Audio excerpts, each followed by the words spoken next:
Thank you. Let's bring in Israeli Special Operations veteran Aaron Cohen and former U.S. Army Captain Doug Truax.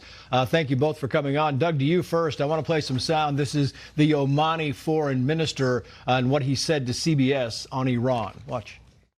What has Iran agreed to you that they have never done before? Can you give us any sense? The single most important achievement, I believe, is the agreement that Iran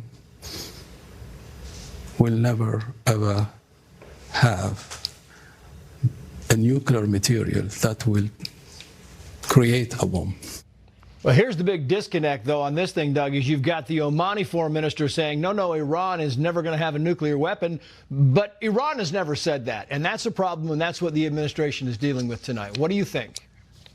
Well, that's right. They're being realistic about it, because over the last 5 decades, how many times have we heard this kind of story where they're trying to find a simple way to trim it down and find a way out so that they can appease us. And, thankfully, we don't have President Harris. We have President Trump. He's clear-eyed. He's wise. He's discerning what they're doing. And he's not going to let them out, because he knows that we have Obama and Biden just kicking the can down the road to got us to where we are, because those presidencies, they would fall for that. They would listen to him and say, yeah, it sounds okay. Let's go ahead and do that. And then give him more time. And, Obama sent him a pallet of cash and build up their proxy armies. And another 6 or 7 years go by, and it's worse at that time than it was before. Yeah. And that's what they're trying to do again. And I think the president's not going to let him out. And it's time to not let him out for once. Meantime, you had General Jack Keane, and he said this today. Watch. To do nothing here and to give Iran another 10 years to impose their will on the region and continue to destabilize it. We've been with these guys almost 50 years now. Do we really want to do that when the vulnerability and weakness is right in front of us?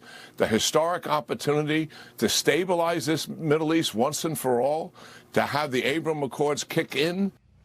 Yeah, I think the president has kind of ruled out doing nothing. And I'm wondering to you, Aaron Cohen, what would the initial strike look like? Would it be smaller in scale? Would it be targeting nuclear things? What do you think this looks like? Well, first of all, I agree with the general. I think he's smart. Always been a fan of General Keane. The regime stalls, restarts, stalls again. That's their thing.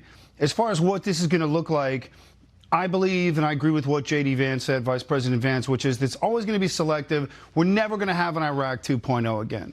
I think it's the remaindered IRGC nuclear sites, any remaining nodes, any proxies that there's intel. And remember, Israel's going to keep feeding the U.S. intel. I think it's going to be targeted, but I believe that a targeted strike from the United States, Trace, it's got 10 times the wallop of what we've seen from Israel because of the size and sheer volume of the American assets. Look what they did with Maduro. They snatched this guy in the middle of the night, brought him back to the States, and we've got this incredible Medal of Honor the other night at the State of the Union. Yep. An incredible operation. So it's going to be selective, but it's a massive wallop, Trace. Meantime, the Washington Post writes the following. Vice President J.D. Vance, who Aaron was just talking about, said Thursday that while military strikes against Iran remain under consideration by President Donald Trump, there is, quoting here, no chance that such strikes would result in the United States becoming involved in a years-long, drawn-out war, Doug. How do you guarantee that you won't? Well, again, I'm thankful that President Trump is who he is. He spent his entire adult life advocating for no long wars, and he's been working hard to keep us out of that situation. And I think that that's right. We're going to go in if it comes to it. Everybody hopes it doesn't, but these guys have a long track record of not giving up their nuclear program. If we have to go in, it'll be as precise as possible. It'll be a lot of cruise missiles, a lot of bombs, a lot of Patriots will be used. Patriot missiles will be used. But we'll get there because we got the best military in the world. We got the best people. I just got to keep building up our munitions back home so we don't run out. But this is a time when it's really going to pay off all the work that we've done over the years to build up our technology and our troops. And it'll work out. We'll see how it goes. But, no commitment to boots on the ground. None of us want that. Yeah, no, that's exactly right. Meantime, Nathan Sales was talking about how extensive the military action might be. He said the following. I found it kind of interesting. Watch this. There's a risk of taking action. There's also a risk of not taking action. So I think the key question, if the president orders a strike, how ambitious a strike is it going to be? Is he going to make a play for regime change, or is it going to be narrow and focused on the nuclear program? Stay tuned, I think.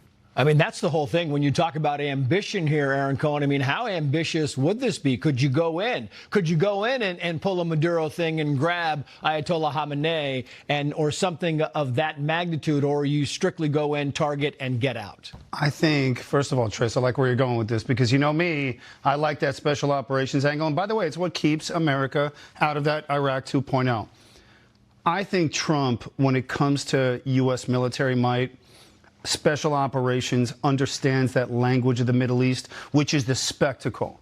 What he did to Maduro was incredible. Nobody thought he would pull off that type of operation. Could you imagine, Trace, as you led in here, if he grabbed or put his hands on the Ayatollah and turned him into a trophy and didn't go after the center and the lower rung, but actually went after the head of the snake and brought the Ayatollah back to the United States to stand trial for terrorism? It would reset the whole region. A lot of trials. Aaron Cohen, Doug Truax, thank you both. We appreciate it.